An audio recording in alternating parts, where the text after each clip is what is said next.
Hi hello నమస్తే welcome back to our YouTube channel charming girl చిన్ని. ఎలా ఉన్నారని అది నేనైతే చాలా బాగున్నాను. మీరు అందరూ కూడా బాగుండాలని కోరుకుంటున్నాను. మీరు కనుక మన ఛానల్ని ఫస్ట్ టైం చూసినట్లయితే please do like share and subscribe to our YouTube channel charming girl Chinnu. నేను ఈరోజు అయితే ఒక కాన్సెప్ట్ తోటి మీ ముందుకు వచ్చేసానండి. కాన్సెప్ట్ అంటే కొత్తగా ఏం చెప్పట్లేదు. మనం డైలీ రొటీన్ లైఫ్లో మనము తినే ఫుడ్ ఐటమ్స్ వాటి ఇంపాక్ట్ మన మీద ఎలా చూపిస్తుంది అనేది నేను ఈరోజు మీతో షేర్ చేసుకోవాలనుకుంటున్నాను. అండ్ పిల్లల మీద ఆ ఫుడ్ ఎలాగ పనిచేస్తుంది, పిల్లలకి మనం ఏం పెడుతున్నాము, ఏం పెట్టాలి, ఏం పెట్టకూడదు అనేది కూడా ఈరోజు నేను మీతో షేర్ చేసుకోవాలనుకుంటున్నాను. మనం ప్రతిరోజు తినిపించే బిస్కెట్స్, చాక్లెట్స్, అలాగే బేకరీ ఐటమ్స్, అలాగే cool drinks, chocolates, ice creams ఇవి మన పిల్లలకు పెట్టడం మంచిదే అంటారా? హెల్త్‌కి మంచే చేస్తుంది అంటారా? ఒక్కసారి ఆలోచిద్దాము. ఇవి తినిపించడం వల్ల వాళ్ళు సైలెంట్‌గా ఉండొచ్చు. వాళ్ళు అడిగిన వెంటనే ఇవి ఇవ్వటం వల్ల వాళ్ళ మన మాట వినొచ్చు. మనం చెప్పిన పని చేయొచ్చు. కానీ ఆ ఫుడ్ వాళ్ళ హెల్త్ మీద ఎలాంటి ఇంపాక్ట్ చూపిస్తుంది అనేది మనం ఒక్కసారి ఆలోచించాలి. మనం ఇస్తున్న ఈ బిస్కెట్స్, ఈ బిస్కెట్ ప్యాకెట్స్ ఇవి ప్యాకేజ్డ్ ఐటెమ్. అలాగే బేకరీ ఐటెమ్స్ ఇవి టోటల్లీ మైదాతో ప్రిపేర్ అయ్యి ఉంటాయి. అలాగే కూల్ డ్రింక్స్, చాక్లెట్స్ ఇవి అసలు ఎలా తయారవుతున్నాయో కూడా మనకు తెలీదు. హెల్త్‌కి మంచిది, షుగర్ లెస్, 100% షుగర్ ఉండదు, ఆల్కహాల్ ఫ్రీ అంటారు. కానీ అది అలాగే ఉంటుందా? మనం పెట్టే ఫుడ్ ఐటెమ్స్ అన్నీ సేఫే అంటారా? ఒక్కసారి ఆలోచిద్దాము. ఈ ఫుడ్ ఐటెమ్స్ అన్నీ మన పిల్లలకు పెట్టడం వల్ల వాళ్ళ హెల్త్ చాలా అంటే చాలా పాడవుతుంది. పిల్లలకే కాదు, పెద్దవాళ్ళకి కూడా. ఒక స్లో పాయిజన్ లాగా పనిచేసి పిల్లలలో ఉన్న ఇమ్యూనిటీ మొత్తం దెబ్బతింటుంది. అలాగే ప్యాకేజ్డ్ ఫుడ్ తినడం వల్ల చాలా రకాల క్యాన్సర్స్ వచ్చే అవకాశం కూడా ఉంది. ఈ అసలు ఫుడ్ ప్యాక్ ఎందుకు చేస్తారు? ఎక్కువ రోజులు స్టోర్ ఉంటానికి. ఎక్కువ రోజులు స్టోర్ ఉండాలనేసి ఒక ప్లాస్టిక్ కవర్‌లో వాళ్ళు ప్యాక్ చేసేస్తారు.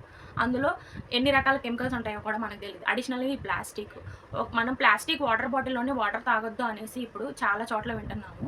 అలాంటిది ఒక ప్లాస్టిక్ కవర్‌లో ప్యాక్ చేసేసి అవి అలాగా ఎన్ని రోజుల నుంచి అక్కడ స్టోర్ ఉంటున్నాయో కూడా తెలీదు. అది డేట్ ఎక్స్‌పైర్ అవుతుంది, అవ్వలేదు అని ఉన్నా కూడా అది తినటం వల్ల ఎంత ఎంత డేంజరస్‌గా మన హెల్త్ మీద అది ఇంపాక్ట్ చూపిస్తుంది అనేది మనం ఒకసారి ఆలోచించాలి.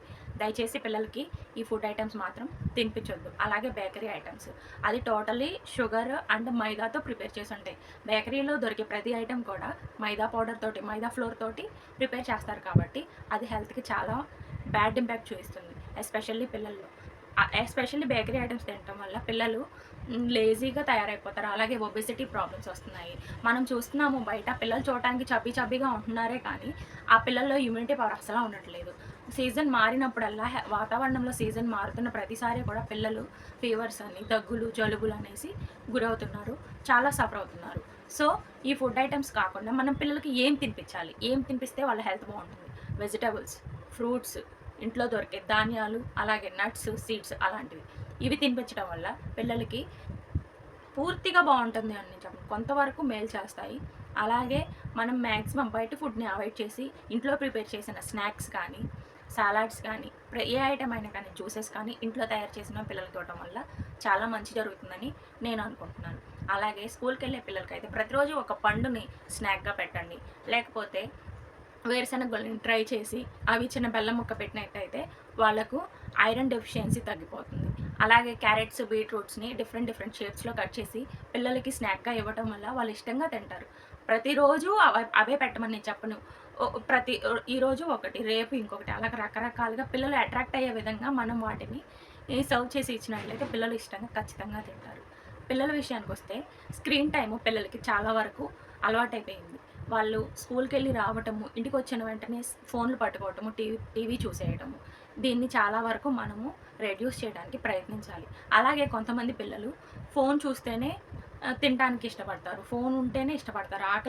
ఆకలేసింది ఫుడ్ తీసుకోవాలి కాదు. ఆకలేస్తుంది అంటే ఫోన్ ఉండాలి చేతిలో. మనం అన్నం పెట్టాలంటే ఫోన్ ఆన్ చేసి ఇవ్వటమో, లేకపోతే టీవీ ఆన్ చేయడమో చేయాల్సొస్తుంది. ఇది ప్లీజ్ దయచేసి ఆపేయండి. ఒక్కసారిగా ఆపేయటం కూడా కరెక్ట్ కాదు. పిల్లలు మానుకోరు కూడా. గ్రాడ్యువల్లీ మనము దాన్ని రెడ్యూస్ చేయడానికి ట్రై చేయాలి. ఏదో ఒక కథలు చెప్తును, లేకపోతే బయట ఆడిస్తును పిల్లలకి ఫీడ్ చేయటం అలవాటు చేయండి. దీనివల్ల జరిగే మార్పును మీ కళ్ళతో మీరే చూస్తారు ఖచ్చితంగా. అసలు నైట్ టైము పిల్లలకు ఫోన్ అసలా ఇవ్వద్దు. ఆ ఫోన్ లైటింగ్ వల్ల పిల్లలకి నిద్ర సరిగ్గా పట్టదు. సో నైట్ టైం అసలు స్క్రీన్ టైం అనేది పిల్లలకు ప్రొవైడ్ చేయొద్దు. అలాగే పిల్లలతోటి మనం ఇంటరాక్ట్ అయ్యి మనం కబుర్లు చెప్తూ మాట్లాడుతూ ఉన్నట్లయితే పిల్లలు మన దగ్గర కూర్చొని మనతో ఇంటరాక్ట్ అవ్వడానికి చాలా ఇష్టపడతారు. పెద్దవాళ్ళము మన బిజీ షెడ్యూల్ తోటి పనులతోటి బిజీగా ఉండి పిల్లలతో టైం స్పెండ్ చేయడానికి మనకి కుదరక మనం మాట్లాడట్లేదు, టైం స్పెండ్ చేయట్లేదు. కానీ పిల్లలు మనం దగ్గరకు తీసి మనం కబుర్లు చెప్తూ మనం వాళ్ళతో ఆడినట్లయితే ఫోన్స్ జోలికి కానీ స్క్రీన్స్ టీవీ దగ్గరకు కానీ వెళ్ళరు. ఒక్కసారి మీరు ఫాలో అయ్యి చూడండి అండ్ మార్పును మీరే గమనించండి. సరదాగా పిల్లల్ని బయటికి తీసుకెళ్ళటం, వాకింగ్ అలాగా చేయించినట్లయితే వాళ్ళ హెల్త్కి కూడా చాలా మంచి జరుగుతుంది. అండ్ అలాగే పేరెంట్స్ అండ్ కిడ్స్ మధ్య బాండింగ్ అనేది స్ట్రాంగ్గా తయారవుతుంది. ఇదండి వాళ్ళ వీడియో. మీరు ఈ వీడియోని ఎంతవరకు చూసారంటే ఈ వీడియో మీకు నచ్చిందని నేను కోరుకుంటున్నాను. మీకు కనుక ఈ వీడియో నచ్చినట్టే ప్లీజ్ ఒక చిన్న లైక్ ఇవ్వండి.